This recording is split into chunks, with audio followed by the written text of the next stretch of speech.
കാശിനാഥൻ ഭാഗം 59. രചന അവതരണം ദിവ്യരാജ്. അതിരാവിലെ തന്നെ ഹോസ്പിറ്റലിൽ എത്തിയിരുന്നു കാശിനാഥൻ. എയർപോർട്ടിൽ നിന്ന് ടാക്സിക്ക് വരാൻ നേരം ഒന്നുകൂടി നന്ദനെ വിളിച്ചിരുന്നു. അന്നേരമാണ് സിറ്റി ഹോസ്പിറ്റലിൽ അവർ അഡ്മിറ്റാണെന്ന് മനസ്സിലായത്. ഓട്ടോക്കാരന് കാശും കൊടുത്ത് ലഗേജും എടുത്ത് റിസപ്ഷനിലേക്ക് പാഞ്ഞു. ICU എവിടെയെന്ന് ചോദിച്ചറിഞ്ഞ പാടെ തിരക്കിട്ട് അവിടേക്ക് ഓടിപ്പാഞ്ഞവൻ കോറിഡോറിലെത്തുമ്പോൾ തന്നെ നിലത്ത് തളർന്നിരിക്കുന്ന സെന്തിലിനെയും തൊട്ടപ്പുറത്ത് ചുമരിൽ ചാരി നിൽക്കുന്ന നന്ദനെയും കണ്ടിരുന്നു. കുറച്ചകലെയായി ഒരു ബെഞ്ചിൽ ഭരതനും ഇരിക്കുന്നത് കണ്ടവൻ സെന്തി പതിഞ്ഞ ശബ്ദത്തിൽ അവൻ്റെ തോളിൽ കൈവച്ചതും മുഖമുയർത്തി നോക്കി സെന്തിൽ. കണ്ണാ ചാടിപ്പിടച്ചെഴുന്നേറ്റ് അവനെ മുറുകെ പുണർന്നു സെന്തിൽ. എന്താടാ ഉണ്ടായേ? അവനെ അടർത്തി മാറ്റി ICUവിൻ്റെ ഗ്ലാസ് ഡോറിലൂടെ അകത്തേക്ക് നോക്കിയെങ്കിലും ഒന്നും കാണാനാവാത്ത വിധം കർട്ടൻ കൊണ്ട് മറച്ചിരുന്നു. കണ്ണാ. നന്ദനും അവൻ അടുത്തേക്ക് വന്നിരുന്നു. കാശിനാഥനെ കണ്ടതേ ഭരതൻ കരയാൻ തുടങ്ങിയിരുന്നു. അവൻ വേഗം അയാൾക്കരികിലേക്ക് ചെന്ന് ആ ബെഞ്ചിൽ അയാൾക്ക് തൊട്ടരികിലായിരുന്നു. അച്ഛാ, എന്താ ഉണ്ടായേ? ചേർത്ത് പിടിച്ചതും വിതുമ്പലോടെ അവൻ്റെ നെഞ്ചിലേക്ക് ചാഞ്ഞയാൾ. ഡോക്ടർ എന്തു പറഞ്ഞു? ആധിയോടെ തിരക്കിയവൻ. ഒബ്സർവേഷനില്ല മോനെ. രാവിലെ എന്തെങ്കിലും പറയൂ. അയാൾ കണ്ണുകൾ തുടച്ചു. അച്ഛാ, ആക്സിഡൻ്റ് ആണെന്നാ പറഞ്ഞത്. എന്താ പറ്റിയത്? ആകുലതയോടെ തിരക്കിയതും അയാൾ പകപ്പോടെ തൊട്ടടുത്ത് നിന്ന നന്ദനെ നോക്കി. ഇന്നേ വരെ കണ്ണനോട് ഒന്നും പറഞ്ഞിട്ടില്ലെന്നോർത്തതേ പതർച്ച പ്രതിഫലിച്ചു 3 പേരുടെ മുഖത്തും. എന്താടാ ഒന്നും പറയാത്തെ? നിങ്ങളൊക്കെ എന്തെങ്കിലും മറയ്ക്കുവാണോ? 3 പേരുടെയും മുഖത്തെ പതർച്ചയും ഭയവും കണ്ടതും ചാടിപ്പിടച്ചെഴുന്നേറ്റ് അലറിക്കൊണ്ട് ചോദിച്ചവൻ. കണ്ണാ, ബഹളമുണ്ടാക്കല്ലേ. ICU ആണ്. ഒത്തിരി ഒച്ചയും ബഹളവും വരാൻ പാടില്ല. നന്ദൻ സ്വയം നിയന്ത്രിച്ചുകൊണ്ട് കരച്ചിലടക്കി. പിന്നെ പറയടാ, എൻ്റെ വൈശുവിന് എന്താ പറ്റിയേ? അവൻ്റെ ഷർട്ടിൻ്റെ കോളറിൽ പിടിച്ചുലച്ചുകൊണ്ട് ഒച്ചയെടുത്തു. ഒക്കെ പറയാം കണ്ണ, നീ വാ. സെന്തിൽ അവൻ്റെ തോളിൽ കൈചേർത്ത് പിടിച്ച് പുറത്തേക്ക് നടന്നു. പോലീസിൻ്റെ ഇടികൊണ്ടിട്ടും യാതൊരു ഭാവമാറ്റവും ഉണ്ടായില്ല വിക്ടറിൽ. കിട്ടുന്നതൊക്കെ മുഴുവനും കരയുകയോ തെന്നി മാറുകയോ ചെയ്യാതെ വാങ്ങിക്കൂട്ടി. ഇവനെന്താ കരിങ്കല്ലാണോ? ഇത്രയൊക്കെ കിട്ടിയിട്ടും യാതൊരു കൂസലുമില്ല. അയ്യപ്പൻ അവനെ തള്ളി മാറ്റി ലോക്കപ്പ് അടച്ച് പുറത്തേക്കിറങ്ങി. കേസ് റിപ്പോർട്ട് ചെയ്തോ സാറേ? PC ദാമോദരൻ അയാളെ നോക്കി. തയ്യാറാക്കണം. താൻ തുടങ്ങിക്കോ. എന്താ കേസ്? കൊലപാതക ശ്രമം. ആ സാറിൻ്റെ നില ഗുരുതരമാ. എന്തേലും പറ്റിയാൽ കേസ് മാറും. നെറ്റിയൊഴിഞ്ഞയാൾ. എന്തായിരുന്നു കൃത്യത്തിന് പിന്നിൽ? ഓ, സ്ഥിരം നമ്മൾ കാണുന്നത് തന്നാടാ. പ്രണയം നിരസിച്ചതിന്. ആ പെങ്കൊച്ച് നമ്മുടെ അനന്തൻ സാറിൻ്റെ പെങ്ങളാ. കൊച്ചിൻ്റെ വിവാഹം കഴിഞ്ഞിട്ട് ഏതാണ്ട് 1 വർഷത്തോളം ആവാറായി. കെട്ടിയോൻ ബാംഗ്ലൂരിൽ പഠിക്കുക. ഈ വിക്ടർ എന്ന് പറയുന്നവൻ നിരന്തര ശല്യം ചെയ്യുമായിരുന്നു. ഒരിക്കൽ സ്റ്റേഷനിൽ കൊണ്ടിട്ട് വിരട്ടി വിട്ടതാ. ആ കലിയെല്ലാം കൂടി ഉണ്ടായിരുന്നു കാണും. തടയാൻ ചെന്നതാ ആ സാറ്. അങ്ങേർക്ക് നെഞ്ചിലാ കിട്ടിയത്. അതും ആഴത്തിൽ മുറിവുണ്ട്. അയാൾ വീണപ്പോൾ ആ കൊച്ചിനെ പരിക്കേൽപ്പിച്ചു. ഇവനൊക്കെ പ്രേമിക്കാൻ കെട്ടുകഴിഞ്ഞ പെണ്ണിനെയേ കിട്ടിയുള്ളൂ എന്നാ. കലിയോടെ സെല്ലിനുള്ളിൽ കിടന്ന വിക്ടറിനെ നോക്കുമ്പോൾ അട്ടഹാസത്തോടെ ചിരിക്കുന്നുണ്ടായിരുന്നയാൾ. ഇവന് ഏതാണ്ട് മാനസിക രോഗമാണെന്നാ തോന്നുന്നേ സാറേ. ഏതെങ്കിലും മെൻ്റൽ ഹോസ്പിറ്റലിൽ കൊണ്ടുപോയി ഇടണം. ദാമോദരൻ കലിയോടെ പറഞ്ഞതും. ഡ്രഗ് ഉപയോഗിക്കുന്നവനാ. പിടിക്കുമ്പോൾ പോക്കറ്റിൽ നിന്ന് സിറിഞ്ചും സ്റ്റഫും കിട്ടി. വിശ്വാസത്തോടെ അയ്യപ്പൻ പറഞ്ഞതും. വെറുതെയാണോ കൊല്ലാനും ചാവാനും ഇറങ്ങി പുറപ്പെട്ടെ? അവൻ അകത്തേക്ക് ചെന്നാൽ പിന്നെ ബുദ്ധി പ്രവർത്തിക്കില്ലല്ലോ. കഷ്ടം, പുച്ഛത്തോടെ പറഞ്ഞയാൾ. സെന്തിൽ പറയുന്നതൊക്കെ കേട്ട് ഭ്രാന്ത് പിടിക്കുന്നത് പോലെ തോന്നി കാശിനാഥന്. ഇതുവരെ തന്നോട് ഇതേപ്പറ്റി ഒരു സൂചന പോലും തരാത്തതിൻ്റെ അമർഷവും നോവും കാരണം മുഖമുറുകിയവൻ്റെ. അടുത്ത് കണ്ട ചേറിൽ ഇരിക്കുമ്പോഴും അവളുടെ കാര്യം ഓർത്തുള്ള ഭീതിയും ഉണ്ടായി. എന്നോട് ഒരു വാക്ക് പോലും സൂചിപ്പിച്ചില്ലല്ലോ സെന്തി. എന്നാ ഞാൻ എങ്ങോട്ടും പോവില്ലായിരുന്നു. ഇവിടെ അവൾക്കൊപ്പം കൂടെ നിന്നേനെ, നിഴലുപോലെ. ഉള്ളിലെ അമർഷം കൈമുഷ്ടി ചുരുട്ടി പിടിച്ച് അടക്കി വെച്ചു. അവൻ്റെ പറച്ചിൽ കേട്ടതേ ഒന്ന് നിശ്വസിച്ചുകൊണ്ട് തുടർന്നവൻ. ഇതുകൊണ്ട് തന്നാടാ അവൾ നിന്നോടൊന്നും പറയാണ്ടിരുന്നേ. വളരെ കഷ്ടപ്പെട്ടിട്ടാ വീണ്ടും ആ കോളേജിൽ അഡ്മിഷൻ തരപ്പെട്ടത്. ഈ കാര്യം അറിയുമ്പോൾ നീ നിന്റെ ഭാവിയും വേണ്ടെന്ന് വെച്ച് ഇവിടെ തന്നെ അങ്ങ് കൂടിയാലോ എന്ന് ഓർത്തിട്ടാ അവൾ നിന്നോടൊന്നും പറയാതിരുന്നേ. പിന്നെ അവൾ ഭരതനങ്കിളിനോടും നന്ദനോടും ഞങ്ങളോടുമൊക്കെ തുറന്നു പറഞ്ഞതായെല്ലാം. നന്ദൻ ഒരിക്കൽ അവനെ പിടിച്ചു കൊണ്ടു ചെന്ന് ലോക്കപ്പിലിട്ടായിരുന്നു. അവൻ്റെ അമ്മ വന്നപ്പോഴാ പറഞ്ഞു വിട്ടെ. അന്നേരം താക്കീത് കൊടുത്താ വിട്ടത്. അവൻ വീണ്ടും അവളെ ഉപദ്രവിക്കാൻ വരുമോ എന്ന് സംശയമുള്ളോണ്ട് സ്കൂളിൽ പോകുമ്പോഴും വരുമ്പോഴും പാച്ചൻ കൂടെ ചെല്ലുമായിരുന്നു. എന്നിട്ടും സംഭവിച്ചത് കണ്ടില്ലേ? ഇടയ്ക്ക് കയറി പറയുമ്പോൾ കാശിയുടെ മുഖത്ത് വല്ലാത്തൊരു ദേഷ്യമായിരുന്നു. ആ നായെ അങ്ങ് തീർക്കാൻ പറയും നന്ദനോട്. അവന് വയ്യാച്ച ഞാൻ ചെയ്തോളാം. കലിയടങ്ങാതെ പറഞ്ഞതും. എന്നിട്ട് നീ എന്നാ ജയിലിൽ പോയി കിടക്കാനോ? നിന്റെ ഭാവി പോകും. ആ പെണ്ണ് ഇത്ര നാളും കഷ്ടപ്പെട്ടത് വെറുതെ ആവും. എല്ലാത്തിനേക്കാളും അവൾ ഒറ്റയ്ക്കായി പോവും. കൂർപ്പിച്ചൊന്ന് നോക്കി സെന്തിൽ അവനെ. പിന്നെ ഇനി എന്ത് വേണമെന്നാ? അവനെ തൊട്ട് വിടുവാണെങ്കിൽ വീണ്ടും വരില്ലേ എൻ്റെ പെണ്ണിനെ ദ്രോഹിക്കാൻ? നിൽക്കുകയാണെങ്കിൽ ഓർത്തിട്ടൊരു സമാധാനം കിട്ടണില്ല. ഇനി എന്ത് ധൈര്യത്തിലാ അവളെ ഇവിടെ ആക്കിയിട്ട് ഞാൻ പോണത്? ആദ്യ അകലാതെ തലയ്ക്ക് കയ്യും താങ്ങി മുഖം കുനിച്ചിരുന്നു കാശിനാഥൻ. ഇനിയിപ്പോ അവള് റിക്കവർ ആവണത് വരെ റെസ്റ്റ് ആവും. ലീവ് കിട്ടും. നീ അവളെ ബാംഗ്ലൂരിലേക്ക് കൊണ്ടുപോയിക്കോ. അപ്പൊ പിന്നെ നിന്റെ കൺവട്ടത്ത് തന്നെ കാണും. അവനെ ആശ്വസിപ്പിക്കാൻ എന്ന പോലെ പറഞ്ഞു സെന്തിൽ. ഒന്ന് അമർത്തി മുളുമ്പോൾ സെന്തിയുടെ ഫോൺ റിങ് ചെയ്യാൻ തുടങ്ങിയിരുന്നു. ഡാ നന്ദന പറഞ്ഞുകൊണ്ട് കോൾ അറ്റൻഡ് ചെയ്തവൻ. എന്താടാ? നല്ല ഭയത്തോടെ ഉമിനീരിറക്കിക്കൊണ്ടാണ് സെന്തിൽ അത് ചോദിച്ചത്. ഡാ ഇങ്ങോട്ടേക്കൊന്ന് വന്നേക്ക്. അവരെ കയറി കാണണം എന്നുണ്ടെങ്കിൽ കാണാൻ പറഞ്ഞു.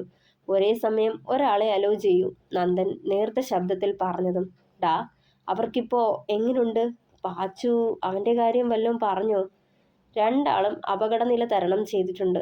പക്ഷേ ഇതേവരെ ബോധം വീണിട്ടില്ല. സെഡേഷനില്ല. നന്ദൻ തിടുക്കത്തിൽ അത്രയും പറയുമ്പോൾ രണ്ടാൾക്കും വല്ലാത്ത ആശ്വാസം തോന്നി. മുകളിലേക്ക് നോക്കി സെന്തിൽ കുരിശു വരയ്ക്കുമ്പോൾ കാശി കണ്ണടച്ച് പിടിച്ച് ഈശ്വരന് നന്ദി പറയുകയായിരുന്നു. ഐസിയുവിൻ്റെ വാതിൽ തുറന്ന് അകത്തേക്ക് കയറുമ്പോഴേ കണ്ടു കുറേയേറെ യന്ത്രങ്ങളുടെ നടുവിൽ വൈശുവിനെയും പാച്ചനെയും. കരയരുതെന്ന് പറഞ്ഞ് മനസ്സിനെ അടക്കി നിർത്താൻ ശ്രമിച്ചവൻ. പക്ഷേ കഴിഞ്ഞില്ല. കണ്ണുകൾ അനുസരണക്കേട് കാട്ടി. പാച്ചനും വൈശുവും തൊട്ടടുത്തുള്ള ബെഡുകളിലായിരുന്നു. അതുകൊണ്ട് തന്നെ രണ്ടാളെയും ഒരേ സമയം കയറി കാണാൻ കഴിഞ്ഞു കാശിനാഥന്. കണ്ണുകൾ അടച്ചു പിടിച്ച് മയങ്ങുന്നവളുടെ കയ്യിൽ മെല്ലെ തഴുകിയവൻ. അനക്കമൊന്നുമില്ലെങ്കിലും ഹൃദയം കൊണ്ട് സംവദിക്കുകയായിരുന്നവൻ അവളോട്. തന്നോട് ഒക്കെയും മറച്ചുവെച്ചതറിഞ്ഞ് കുറച്ചു മുന്നേ തോന്നിയ പരിഭവം പോലും ആവിയായി മാറിയിരുന്നു. ബെഡ്ഷീറ്റ് വെച്ച് തോളറ്റം വരെ മറച്ചിരിക്കുന്നത് കണ്ടതേ നോവ് തോന്നി. അവളുടെ ശരീരത്ത് ഒരു മുൾമുനയേൽപ്പിക്കുന്ന മുറിവോ വേദനയോ പോലും കണ്ടു നിൽക്കാൻ തനിക്കാവില്ല.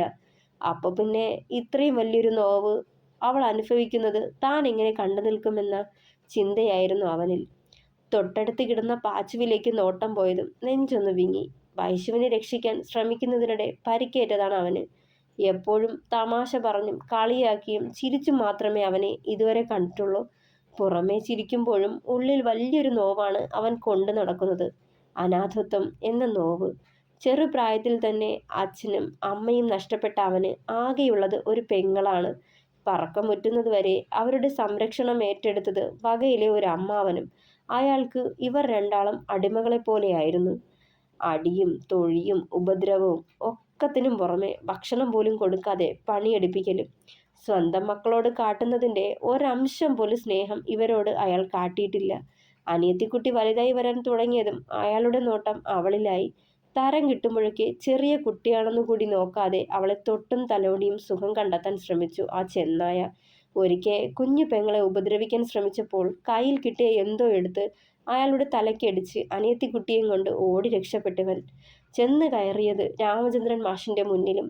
പിന്നെ ആളിൻ്റെ പഴയ വീട്ടിൽ ഒരിടം കൊടുത്തു രണ്ടാൾക്കും. ആ രണ്ട് കുഞ്ഞു വയറുകൾക്ക് കഴിയാനുള്ള ഭക്ഷണവും മാഷിൻ്റെ ഭാര്യയും കൂടി കൊടുക്കുമായിരുന്നു. കുഞ്ഞുനാളിൽ അച്ഛൻ കൊണ്ടുവരുന്ന പുത്തൻ വസ്ത്രങ്ങളും ചോക്ലേറ്റ്സും പുതുമണമുള്ള പുസ്തകങ്ങളും കളിപ്പാട്ടങ്ങളും അങ്ങനെ പലതും മുത്തശ്ശിയുടെ അനുവാദത്തോടെ അവന് കൊടുക്കുമായിരുന്നു. താൻ മാത്രമല്ല, നന്ദനും സെന്തിയും വൈശുവും ഒക്കെ. വെറും ഒരു സുഹൃത്തു മാത്രമായിരുന്നില്ല പാച്ചു ഞങ്ങൾക്ക്, കൂടപ്പിറപ്പ് തന്നെയായിരുന്നു. മുതിർന്നപ്പോൾ പാച്ചുവിൻ്റെ അച്ഛൻ്റെ പേരിലെ കുഞ്ഞു വീട്ടിലേക്ക് പെങ്ങളെയും കൊണ്ട് താമസം മാറിയവൻ. ആ ദിവസം മുതൽ അവളെ സുരക്ഷിതമായൊരു കരങ്ങളിൽ ഏൽപ്പിക്കുന്നത് വരെ അച്ഛനെയും ഏട്ടൻ്റെയും റോളായിരുന്നു അവന്. പാച്ചുവിൻ്റെ നെറുകിൽ മെല്ലെ തലോടി കാശിനാഥൻ നനുത്തൊരു പുഞ്ചിരിയോടെ.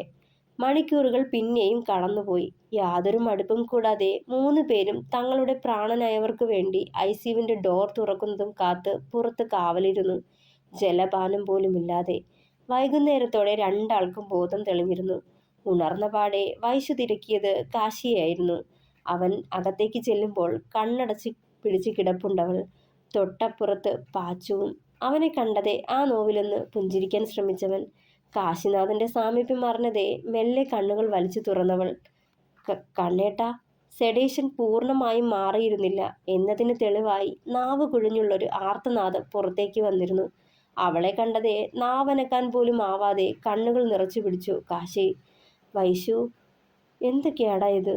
എന്നോട് പറയായിരുന്നു. ഒക്കെ മറച്ചു വെച്ചല്ലേ? അവന്റെ ശബ്ദത്തിൽ പരിഭവം നിഴലിച്ചു. ഒന്നും മിണ്ടാതെ കരയുക മാത്രം ചെയ്തവൾ ബെഡിൽ കുത്തിയ അവന്റെ കൈയുടെ മുകളിലേക്ക് തൻ്റെ കൈ മെല്ലെ ചേർത്ത് വെച്ചു വൈശു. ദേഷ്യമാണ് എന്നോട്? തെല്ലൊരാധിയോടെ തിരക്കിയവൾ. ഇല്ലെന്ന് തലയാട്ടുമ്പോൾ കരഞ്ഞുപോയി അവനും. നിക്ക് നിക്ക് എന്തിലും വലുത് നീയല്ലേ വൈശു. പഠിപ്പും ജോലിയും ഒന്നും വേണ്ടായിരുന്നു. നീ മതി എനിക്ക്. ഞാൻ ഞാൻ ഒറ്റയ്ക്കായി പോവില്ലായിരുന്നോ? ഓർത്തപ്പോൾ ശ്വാസം മുട്ടി. ചിന്നി ചിതറിയ വാക്കുകളെ കൂട്ടിപ്പെറുക്കുമ്പോൾ കരച്ചിലമർത്തിയവൻ. കരയല്ലേ കണ്ണേട്ടാ. എനിക്ക് ഒന്നും പറ്റിയിട്ടില്ലയാലോ. ശബ്ദം വിറച്ചവളുടെ. എന്തെങ്കിലും പറ്റിയിരുന്നേൽ പിന്നെ ഞാനും ഉണ്ടാവില്ലായിരുന്നു വൈശു. എനിക്ക് നീ ഇല്ലാത്തൊരു ലോകം ചിന്തിക്കാൻ കൂടി കഴിയില്ല. കണ്ണുകളിൽ തീവ്രവേദന നിഴലിച്ചവൻ്റെ. വേദനയുണ്ടോ? അവളുടെ കവളിലൊന്ന് തഴുകിയവൻ. ഇപ്പോ അറിയാൻ പറ്റണില്ല. ഒരു മരവിപ്പ. പക്ഷെ അന്നേരം അലറി വിളിച്ചുപോയി. ആ നടുക്കം അതേപടി കണ്ണിൽ നിഴലിട്ടു. ഒന്നും മിണ്ടിയില്ല കാശിനാഥൻ. അവൾ അനുഭവിച്ച നോവ് ഊഹിക്കാമായിരുന്നവന്.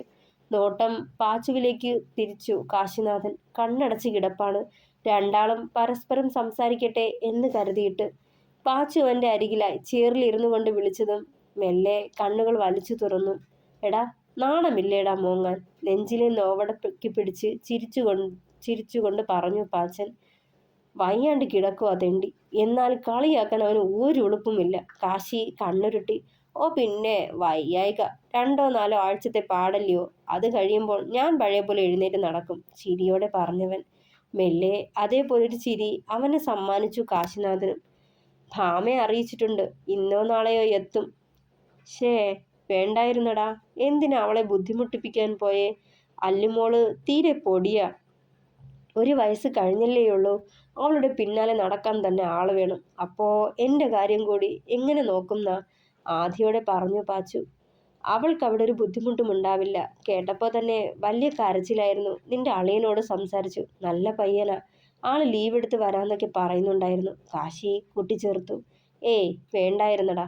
നല്ലൊരു മെയിൽ നേഴ്സിനെ വെച്ചാൽ എൻ്റെ കാര്യങ്ങളൊക്കെ നടന്നു പോവില്ലേ? പിന്നെന്തിനാ അവര് കൂടി കെറിവിച്ചതും.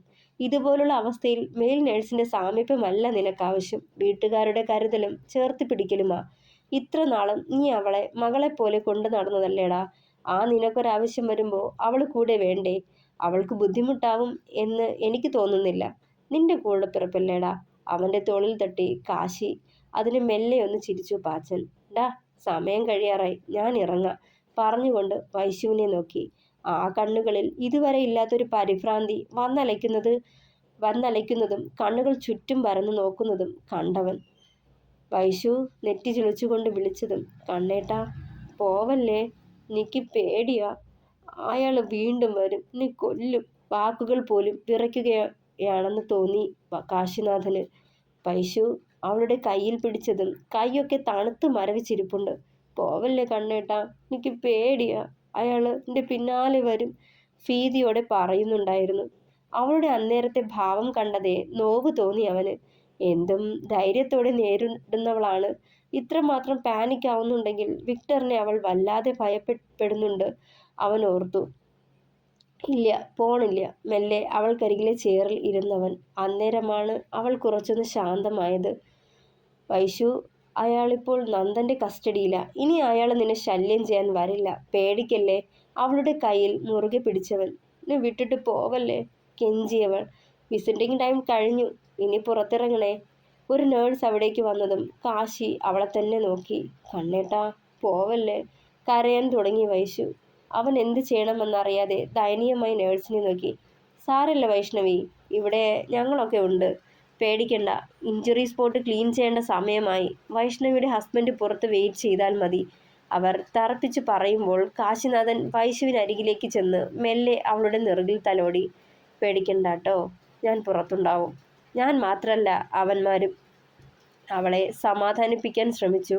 അപ്പോഴും അവൻ്റെ കയ്യിലെ പിടുത്തം വിട്ടില്ലവൾ. ഒപ്പം ദൈന്യതയോടെ നോക്കുന്നുമുണ്ടായിരുന്നു. എൻ്റെ വൈശു, നീ ഇങ്ങനെ ഭയന്നാലോ? ദേ, പാച്ചിനും അടുത്തില്ലേ? മുറിവ് ഡ്രസ് ചെയ്ത് കഴിഞ്ഞ് ഞാൻ എത്തിക്കോളാം പറയുന്നതിനൊപ്പം മെല്ലെ കൈയടർത്തി മാറ്റിക്കൊണ്ട് പുറത്തേക്കിറങ്ങിയവൻ. പിറ്റേന്ന് രാവിലെ തന്നെ രണ്ടാളെ റൂമിലേക്ക് ഷിഫ്റ്റ് ചെയ്തിരുന്നു. പാച്ചുവിൻ്റെ പെങ്ങളും ഭർത്താവും കുഞ്ഞും ഹോസ്പിറ്റലിൽ എത്തിയിരുന്നു. എങ്കിലും അവൻ്റെ കാര്യങ്ങളൊക്കെ നോക്കാൻ ഒരു മെയിൽ നേഴ്സിനെ കൂടി ഏർപ്പാടാക്കി. വിക്ടറിനെ റിമാൻഡ് ചെയ്തിരുന്നു. വൈശുവിനെയും പാച്ചുവിനെയും പരിക്കേൽപ്പിച്ച കുറ്റം സമ്മതിച്ചിരുന്നയാൾ. ഇതിനിടയിൽ ഷീന ഒരു വക്കീലുമായി വന്ന് ജാമ്യത്തിന് ശ്രമിച്ചെങ്കിലും മാനസികാസ്വാസ്ഥ്യം പ്രകടിപ്പിക്കുന്നതുകൊണ്ടും പിടിക്കപ്പെടുന്ന സമയത്തും മയക്കുമരുന്ന് കയ്യിൽ കരുതിയിരുന്നത് കൊണ്ടും കോടതി ജാമ്യം നിഷേധിച്ചു. വൈശു, ദേ ഈ കഞ്ഞിയെങ്കിലും കുടിക്ക്, മെഡിസിൻ എടുക്കാനുള്ളതാ. കാശിയെ നിർബന്ധിച്ച് മെഡിസിൻ കൊടുക്കുന്നത് കണ്ടിട്ടാണ് ഭരതൻ ചിരിയോടെ പുറത്തേക്കിറങ്ങിയത്. കണ്ണേട്ടാ, പ്ലീസ്, എനിക്ക് വിശപ്പില്ലാന്നേ. അവൾ കെഞ്ചിയതും ഒന്ന് കൂർപ്പിച്ച് നോക്കിയുള്ളവൻ, ദേ പെണ്ണെ, മര്യാദയ്ക്ക് കഴിച്ചോ. ഇന്നലെ ഇതുമാതിരി നിന്റെ കൊഞ്ചൽ കേട്ട് ഭക്ഷണം കഴിക്കാണ്ടാന്ന് വെച്ച് മെഡിസിൻ തന്നപ്പോൾ എന്താ ഉണ്ടായെന്നറിയാലോ. കണ്ണേട്ടാ, എനിക്ക് വെപ്രാളം എടുക്കുക, ശ്വാസം മുട്ട, വയറ് കത്ത, എന്തൊരു നിലവിളിയായിരുന്നു. എഫക്റ്റ് ഉള്ള മെഡിസിനാ എടുക്കണേ. നല്ലോണം ഭക്ഷണം കഴിച്ചില്ലേ നിന്റെ ബോഡി താങ്ങില്ല. വിറയലും പരവേശവും ഒക്കെ ഉണ്ടാവും. അതുകൊണ്ടാ പറഞ്ഞേ സമയാസമയം ഭക്ഷണം കഴിക്കാൻ. ഒരു സ്പൂണിൽ കോരിയെടുത്ത കഞ്ഞി അവൾക്ക് നേരെ നീട്ടിയവൻ. പിന്നെ സംസാരിക്കാനൊന്നും നിന്നില്ല, വായ തുറന്ന് വാങ്ങിച്ചു. ഗുഡ് ഗേൾ, ചിരിയോടെ പറഞ്ഞതും അവനെ ഒന്ന് ചുണ്ടു കൂർപ്പിച്ചു നോക്കിയവൾ. ഇന്നലെ നന്ദേട്ടൻ വന്നപ്പോൾ എന്തോ അത്യാവശ്യമായിട്ട് പറയാനുണ്ടെന്ന് പറഞ്ഞ് പുറത്തേക്ക് കൂട്ടിക്കൊണ്ടു പോയല്ലോ. എന്തായിരുന്നു കണ്ണേട്ടാ? ഓർത്തെടുത്ത പോലെ ചോദിച്ചതും. അതോ, അതൊന്നും പറയാണ്ടിരിക്കണതാ ഭേദം എൻ്റെ വൈശ്വേ, അമർഷത്തോടെ പറഞ്ഞതും. അതെന്ത് കാര്യാ? അതേപ്പറ്റി ചോദിച്ചപ്പോൾ തന്നെ കണ്ണേട്ടന് ദേഷ്യം തോന്നാൻ? നെറ്റിച്ചുളിച്ചവൾ. അവനില്ലേ നിന്നെയും ബാച്ചുവിനെ ഉപദ്രവിച്ചവൻ, അവനിപ്പോൾ ജയിലില്ല, റിമാൻഡില്ല. അവൻ്റെ അമ്മ ജാമ്യത്തിന് ശ്രമിച്ചിട്ടും കിട്ടിയില്ല അത്രേ. അതുകൊണ്ട് പറഞ്ഞു നിർത്തിയതും. അതുകൊണ്ടെന്താ കണ്ണേട്ടാ? പരിഭ്രമത്തോടെ തിരക്കിയവൾ. അതുകൊണ്ട് ഈ കേസ് എങ്ങനെയും ഒത്തുതീർപ്പാക്കാൻ പറ്റുമോ എന്നും ചോദിച്ച് അയാളുടെ അമ്മ നന്ദനെ കാണാൻ വന്നിരുന്നു അത്രേ. കാശ് എത്ര വേണേലും തരാൻ തയ്യാറാണത്രേ. പുച്ഛത്തോടെ ചുണ്ടുകൊട്ടിയവൻ. വേണ്ട, അയാൾ ഇനിയും വരും, എന്നെ ഉപദ്രവിക്കും, പേടിയാ. കണ്ണുകൾ ഭയത്തോടെ പിടയ്ക്കാൻ തുടങ്ങിയതും കാശി അവളെ ചേർത്ത് പിടിച്ചു. പേടിക്കണ്ട വൈശു, ആ കാശ് കണ്ട് എൻ്റെ കണ്ണ് മഞ്ഞളിക്കോ? ഒരിക്കലും ഇല്ല പെണ്ണേ. ഇനിയിപ്പോൾ എത്ര ലക്ഷം തന്നാലും ഈ കേസ് പിൻവലിക്കില്ല എന്ന് പറഞ്ഞു ഞാൻ അവനോട്. അവനും അത് തന്നെയാ പറയണത്. ഇങ്ങനെയുള്ളവന്മാർ പുറത്തിറങ്ങി നടന്നാലേ അപകടമാണെന്ന്. ഇവരൊക്കെ അവസാനം വരെയും ജയിലിൽ കിടന്ന് തീരണം. ഒരിക്കലും പുറത്തിറങ്ങാൻ പാടില്ല. പുറത്തേക്കിറങ്ങിയ വീണ്ടും നിന്റെ പിന്നാലെ വരില്ല എന്ന് എന്താ ഉറപ്പ്? അവനിലും ആദ്യം അകന്നില്ല. ഒന്നും മിണ്ടിയില്ല വൈശു. വിക്ടർ പുറത്തിറങ്ങിയാൽ ഇനിയും തന്നെ തേടി വന്നേക്കുമോ എന്നൊരു ഉൾഭയം അവളിലും ഉണ്ടായിരുന്നു. അന്നത്തെ ദിവസത്തിൻ്റെ ആ ഓർമ്മകൾ ഭയപ്പെടുത്തിക്കൊണ്ടിരുന്നു അവളെ ആ ഓരോ നിമിഷങ്ങളിലും. മയക്കം വിട്ടുണരുമ്പോൾ പാച്ചിൻ്റെ തൊട്ടടുത്ത ചെയറിൽ നറുചിരിയോടെ ഒരു പെൺകുട്ടി ഇരിപ്പുണ്ടായിരുന്നു. അവളെ കണ്ടതേ നെറ്റി ചിളിച്ചു നോക്കിയവൻ. ഇരുണ്ട നിറത്തിൽ സുന്ദരിയായ ഒരു പെൺകുട്ടി. വിടർന്ന കണ്ണുകളും നിരയൊത്ത പല്ലുകളും കട്ടിപ്പുരികവും ചുരുണ്ട നീളൻ മുടിയുമുള്ള ഒരു സുന്ദരി. ആരായാലും ആ മുഖത്ത് ഒരു നിമിഷം നോക്കിയിരുന്നു പോകും. ചെറുതായൊന്ന് പുഞ്ചിരിച്ചവൻ. ആരാ? ചുറ്റും പരതിക്കൊണ്ട് തിരക്കിയതും. സർ, ഞാൻ അശ്വതിയാണ്. സാറിൻ്റെ പുതിയ ഹോം നേഴ്സാണ്. അപ്പോൾ അഭിലാഷ്? ചോദ്യഭാവത്തിൽ അവളെ നോക്കിയതും. ആ സാറിൻ്റെ അമ്മയ്ക്ക് പെട്ടെന്ന് വയ്യാണ്ടായി, അവിടേക്ക് പോയിരിക്കുക. എന്നാലും താൻ ഒറ്റയ്ക്ക്? അതൊന്നും വേണ്ടടോ. ഒരു മെയിൽ നേഴ്സല്ലേ കുറച്ചുകൂടി നല്ലത്. ഒരു പെൺകുട്ടിയാണ് ഇനി തന്നെ ശുശ്രൂഷിക്കാൻ പോകുന്നതോർക്കെ വല്ലായ്മ തോന്നി അവന്. സർ, ഇതെൻ്റെ ജോലിയാണ്. സാറിന് വേണ്ടാന്ന് പറഞ്ഞാൽ നാളെ മുതൽ ഞാൻ വരില്ല. പകരം മറ്റാരെങ്കിലും ആകും വരുന്നത്. പക്ഷേ എന്നെ ജോലിയിൽ നിന്ന് പുറത്താക്കും. കാരണം ഞാൻ ടെമ്പററി പോസ്റ്റിലാണ് വർക്ക് ചെയ്യുന്നത്. എപ്പോൾ വേണമെങ്കിലും പറഞ്ഞു വിടാം. നിങ്ങൾ എന്നെ വേണ്ടാന്ന് വെക്കുമ്പോൾ അതിൻ്റെ ഭാഗത്തു നിന്നുള്ള വീഴ്ചയായിട്ട് ഏജൻസി കണക്കാക്കൂ. കാരണം പോലും അന്വേഷിക്കാതെ പിരിച്ചുവിട്ടെന്ന് വരും. കുറച്ചു നാളത്തെ കാര്യമല്ലേ. സാറിന് ഒരു ബുദ്ധിമുട്ടും വരുത്താതെ ഞാൻ നോക്കിക്കോളാം. ചെറുചിരിയോടെ അവൾ അത് പറയുമ്പോൾ യാചന പോലെ തോന്നി പാച്ചിന്. ഒന്നും പറയാനുണ്ടായില്ല, നിശ്വസിച്ചതല്ലാതെ. ഏറിപ്പോയാൽ 20-22 വയസ്സ് പ്രായം മാത്രമേ ഉണ്ടാവൂ. ഇത്തരത്തിൽ ഒരു ജോലി തേടി വരണമെങ്കിൽ വീടിൻ്റെ അവസ്ഥ അത്ര നല്ലതാവില്ല. ഓർത്തവൻ തുടരും. അഭിപ്രായങ്ങൾ പറയണേ. കഥ ഇഷ്ടമായാൽ സപ്പോർട്ട് ചെയ്യുക, ലൈക്ക് ചെയ്യുക, ഷെയർ ചെയ്യുക. Thank you.